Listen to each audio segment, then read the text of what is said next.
of Mexico. Manuel's wife broke a cooking pot. She needed a new pot to cook her beans in for supper. Manuel, she said, take this money and go to the marketplace. Buy a new cooking pot so that you may have hot beans for supper. Manuel is so excited to be going to the marketplace. He didn't look where he was going. He kicked a cooking pot by accident and broke it. He paid the man for breaking it. Pig Lady was cooking beans in her cooking pot. He stepped into the stew by mistake. He said he was sorry. The smell of Pig Lady's beans made him hungry. He went to Armadillo's restaurant and had a bowl of beans. When he had finished, he accidentally knocked over the bean pot and spilled the beans. I think it is time to go home, he said to himself. I think I am forgetting something, but I can't remember what.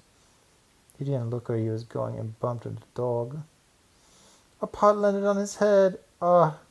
Yes, I remember now. I was going to buy a cooking pot, Manuel said to himself, but alas, the pot was stuck on his head.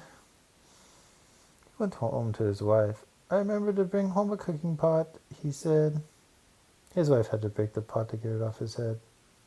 Manuel had cold beans for supper.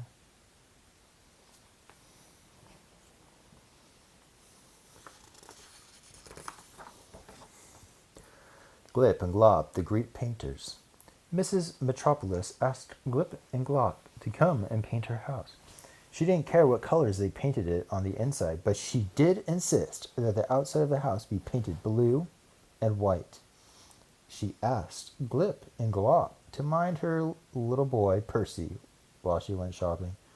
Remember, paint the outside blue and white, she said as she left. Glip painted the living room. It was beautiful. Glip painted a funny wolf on Percy's bedroom wall.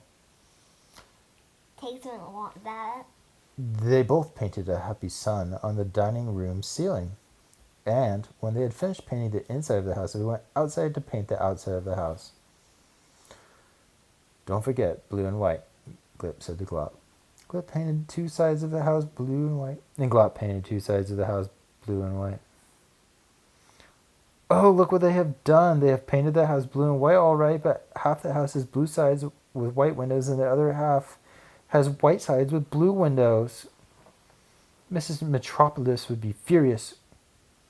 But when Mrs. Metropolis came home, she was very pleased. Why? It is just like having 2 houses, she said. That night she gave Percy a bath.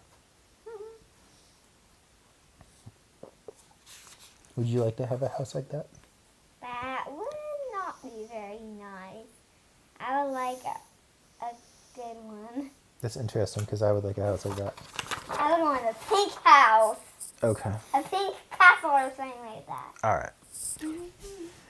Cucumber, the African photographer. Cucumber took pictures of wild giraffes and wild zebras and other wild animals, but he never took pictures of wild lions. Why? Because he was afraid of them. One day he said goodbye to his wife and drove far out across the plains to photograph wild zebras with his movie camera. When nighttime came, he set up his tent. After he had eaten his supper and played a few songs on his banjo, he went to sleep. Cucumber had not been asleep long when some wild lions came into his tent. Wild lions. Look at that cute doll, said the little girl lion. I wonder what this machine is for, said Father Lion. He pressed a button and the camera started to work. Then he picked up Cucumber's banjo and started to sing. The little girl lion picked up Cucumber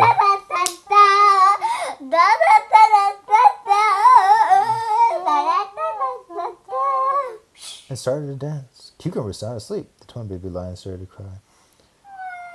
Put the doll back in the bed, roared Mother Lion. It's time we were leaving. The little girl lion put Cucumber back in his bed. Even with all that noise and everything, Cucumber didn't wake up. Clop! The camera stopped working. In the morning, Cucumber drove home. Was surprised when he showed his wife the moving pictures. Why, you were only fooling, said Mrs. Cucumber. You're not afraid of wild lions after all. And Cucumber never was after that.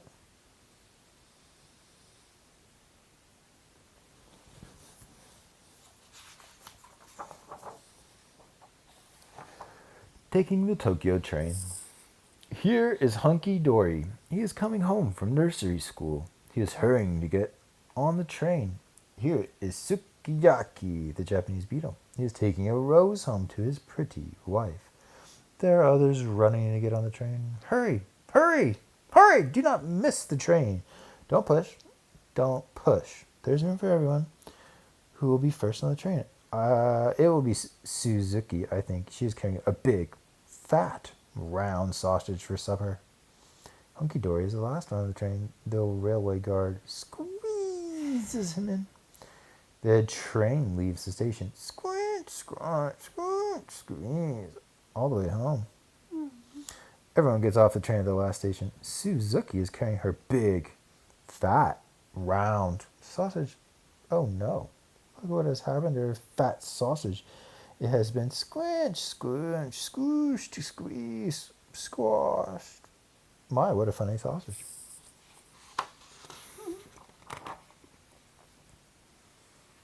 Would you want to eat that sausage or that sausage? Bigger, fatter sausage. Which one do you want to eat? The fat one. Angus, the Scottish bagpiper.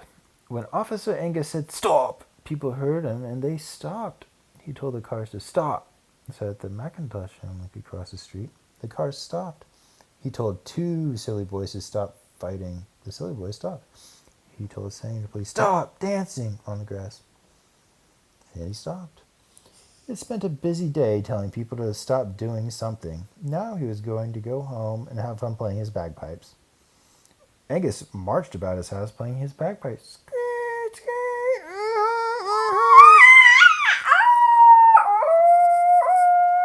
Oh, such a horrible, ferocious noise he made.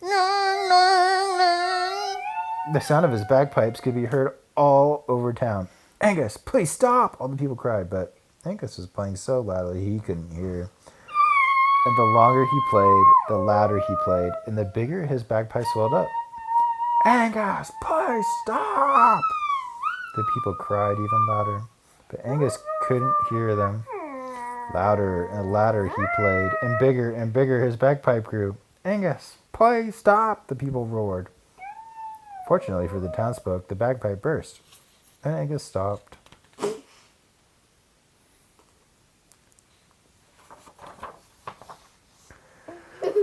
The silly Polish farmers. Farmer Polka kept brown chickens. He thought they laid better eggs than spotted chickens. Farmer Dota lived next door. He kept spotted chickens because he thought they laid better eggs than brown chickens. Polka and Dota spent all their time arguing when it would have been better for them if they spent their time working or playing games together. One day, they were arguing as usual. My hens lay better eggs than yours, said Polka Pig. They both put down their pails and they started to fight. Oh, those silly pigs. They fit and they fought. And when those silly pigs could fight no more, they stopped. They went to pick up their pails of eggs, but they couldn't tell which belonged to whom, for the eggs in both pails were exactly alike. How silly we have been, they both said. Let us work and play together and always be friends. Well, you should see those farmers today. They took down the fence between their barnyards. They now have brown chickens, red chickens, black chickens, white chickens, spotted chickens, all kinds of chickens. They even have an ostrich. And they all lay exactly the same eggs. Well, almost all of them do.